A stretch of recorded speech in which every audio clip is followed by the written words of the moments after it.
Hey, gents. Soak in the view. Greg Engel, over here, Denny. Forbes. I want to talk to. Hi, Kyle. I want to talk on your team owner side. How does an event like this, coming to a market like this, is it an advantage for the 23 team in terms of marketing and helping you market? Can you take advantage of being out here and take advantage of some of those networking opportunities that may be available nowhere else? Well, typically the Clash in general is a hard race to sell sponsorship for. Just in general, it's a very short race, but certainly this one is as much build up as it has. It enables you to put it on the schedule as a legit race that you can sell for what you would sell for a normal event. On the other side, the team ownership, I just want to know what it's going to cost for us to do this. That's really all I care about. Your costs cannot exceed your expenses. No, the other way. Your revenue. It costs a lot. It costs a lot. It costs the same. So, if the race pays less and your sponsor pays less, it makes less sense. Who's next? Go to Bob. Bob Hawkers, Fox Sports. Denny, you were kind of looking at your car afterward. You had a lot of scrapes on it on the right side. Were you concerned or curious? And, how did this car react when it hit the wall versus the others? It was similar. It didn't stick to the wall quite as much, but it really looked like they just could repair some decals on it. They didn't have to beat anything out. So it seems like obviously the material that we're using that's just similar to the Xfinity car, you won't, you'll be able to rub it a little bit more than the normal for sure. We'll go to Jeff. Yeah, what do you guys think of this so far? I mean, what do you think of the setting, the event, everything like that? I mean, I think it's all good. It's been fun so far. Definitely different and interesting with the ability of what we're all trying to accomplish and do here and put on a really good show, put on a really good race. I think that there's an opportunity. So with as much, as Denny said, with as much hype and everything that's kind of built into this event, let's make it one, So keep it going. So far, so good. Keep it going. We'll go to Zach, then Reed.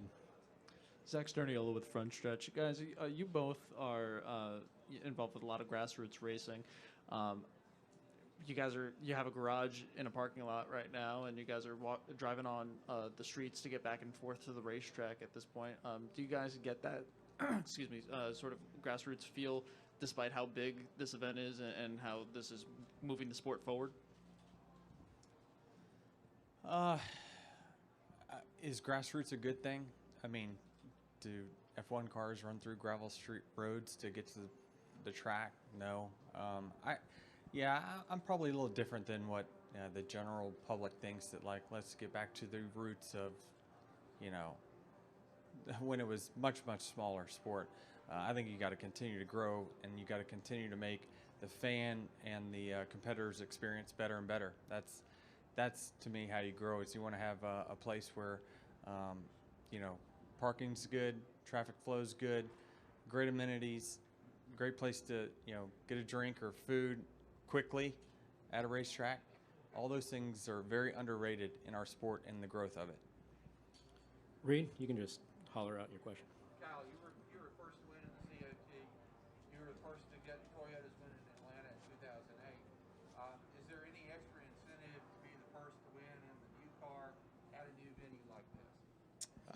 I would say no, but of course, in the back of my mind, you would say, yeah, you want to be the first guy. But I think many of us would argue that the first race for this vehicle will be the Daytona 500.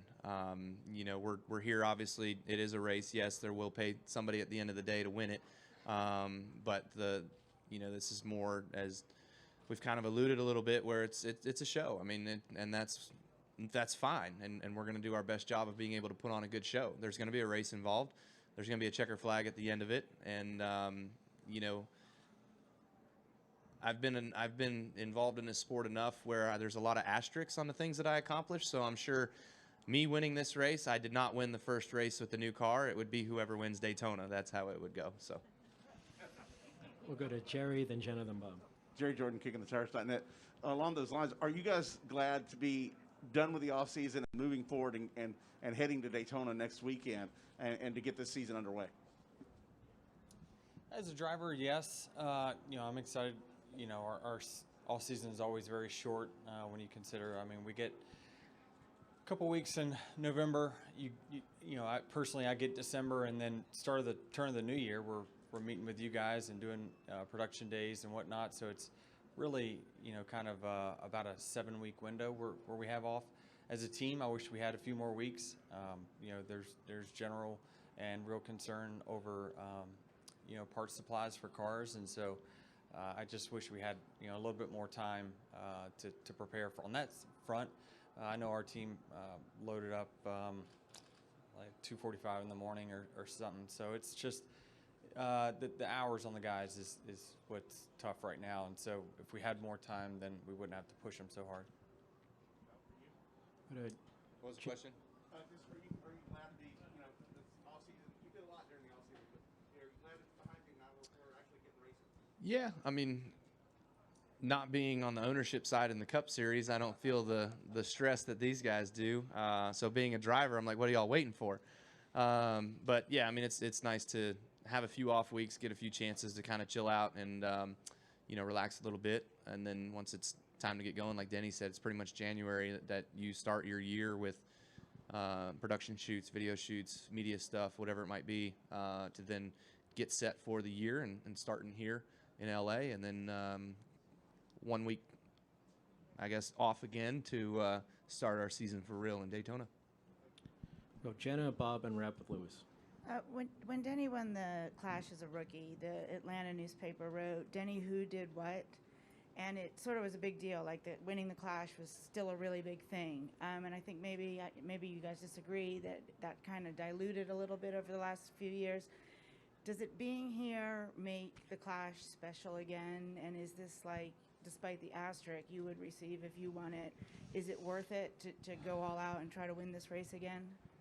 I think so. I mean, things get diluted for a lot of different reasons. Back then, you had to, I think you had to get a pole. I mean, that was the only way you get in. And over time, if enough teams complain that they're not a part of it, rules get changed to make it to where more people can be included.